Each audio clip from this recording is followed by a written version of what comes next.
வணக்கம். சற்று முன் கிடைக்கப்பெற்ற மிக முக்கியமான செய்தி ஒன்று வெளியாகி உள்ளது. அதிமுகவின் அவசர செயற்குழு கூட்டம். எடப்பாடி பழனிசாமி அவர்களது பதவி பறிக்கப்படுகிறதா? கடுமையான கோபத்தில் அதிமுகவின் நிர்வாகிகள் இருக்கிறார்கள். இன்றைக்கு அதிமுகவின் ஆலோசனை நிர்வாகிகளது கூட்டம் நடைபெறுகிறது. மே 4ஆம் தேதி அதிமுக தோல்வியை தழுவினால் உடனடியாக எந்த ஒரு பாரபட்சமும் பார்க்காமல் அவசர செயற்குழு கூட்டத்தை கூட்ட வேண்டும். அவைத்தலைவர் தமிழ்மகன் உசேன் அவர்கள் எடுக்கக்கூடிய முடிவுகளை நாங்கள் முழு மனதோடு ஏற்றுக்கொள்வோம். ஆனால் இனி எடப்பாடி தலைமை பொறுப்பிற்கு தேவையில்லை. 11 தேர்தல்களில் தோல்வியடைந்த எடப்பாடியை நாங்கள் எப்படி நம்புவது? களத்தில் தொண்டர்கள் கடுமையான கோபத்திலும் இருக்கிறார்கள். மக்கள் மத்தியில் எடப்பாடி பழனிசாமி அவர்கள் எந்த ஒரு செயல்பாட்டு தலைவனாகவும் மக்கள் மதிக்கவில்லை.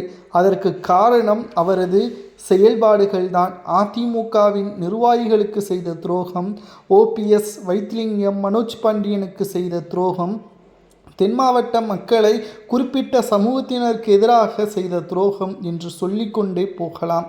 அதிமுக என்ற ஒரு மிகப்பெரிய ஆளுமையான கட்சி எந்த ஒரு சமய ரீதியாக சார்ந்தது கிடையாது.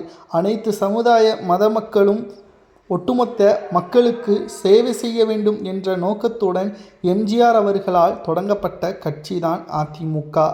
ஆனால் இப்பொழுது எடப்பாடி பழனிசாமி அவர்கள் நினைப்பது போல் அதிமுகவை முழுமையாக கைப்பற்றி கொங்கு மண்டலத்தை சார்ந்தவர்களுக்கு மட்டும் முக்கிய பதவிகள் கொடுப்பது எந்த விதத்தில் நியாயம்?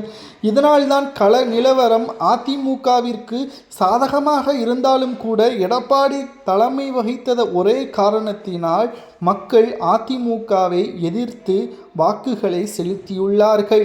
15 நிறுவனங்கள் நடத்திய கருத்து கணிப்பில் 13 நிறுவனங்கள் திமுகவே ஆட்சி அமைக்கும், அதிமுக தோல்வியை தழுவும், 2 நிறுவனங்கள் மட்டும்தான் அதிமுக ஆட்சி அமைக்கும் என்றும் கூறியுள்ளது. ஆனால் இது எப்படிப்பட்ட ஒரு மிகவும் மோசமான மனநிலை! அதிமுகவின் தலைமையில் இருக்கக்கூடிய எடப்பாடி மக்களுக்கு நல்லது செய்ய வேண்டும், தொண்டர்களுக்கு நல்லது செய்ய வேண்டும் என்ற களப்பணிகளை எதிர்க்கட்சி தலைவராக இருந்தபொழுது செய்திருந்தால் நிச்சயம் அதிமுகவை வெற்றியடைந்திருக்கும். கட்சியில் இருக்கக்கூடியவர்களை நீக்க வேண்டும் என்ற எண்ணத்துடன் கடந்த 5 ஆண்டுகளில் செயல்பட்டு அதில் சாதனை பெற்றுவிட்டார். அதனால் எந்த ஒரு பயனும் இல்லை. ஆட்சி அதிகாரத்தில் இல்லாத கட்சியில் தலைவனாகவே இருந்தாலும் மக்கள் மதிக்க மாட்டார்கள். தமிழ்நாட்டில் பல ஆயிரம் கட்சிகள் இருக்கிறது, பல ஆயிரம் கட்சியின் தலைவர்களும் இருக்கிறார்கள். ஆனால் குறிப்பாக கூறக்கூடிய கட்சி அதிமுக, திமுக தான். இவர்களது தலைமை சரியில்லை என்றால்